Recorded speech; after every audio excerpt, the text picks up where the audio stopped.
Hey guys, welcome back to another video, and in this video I'm going to show you how you can fix your problem when it says a driver cannot load on this device, which is ASIO.sys file, and this cannot load on our system. So how to fix this? Let's get started.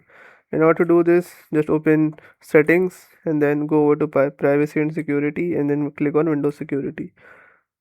Now click on device security and then on core isolation, just click on core isolation details and then turn off memory integrity and then turn off Microsoft vulnerable driver block list as well. After this, restart your PC and hopefully your problem fixes.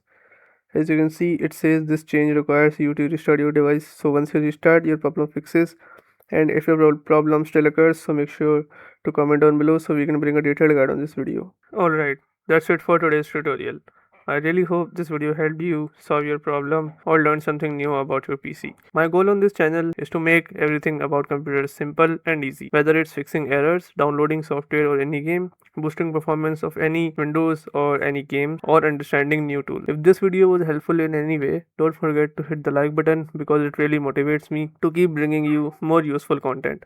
And if you're new here, make sure to subscribe and turn on the notification bell so you never miss any future tutorials, tips, and PC fixes. Also, if you're facing any issues or have any questions related to computers, Windows, software, or anything technical, drop them in the comments. I read all of your comments and I'll try my best to help you out. Thanks a lot for watching. Take care of your system, keep learning, and I'll see you in the next video. Thanks for watching.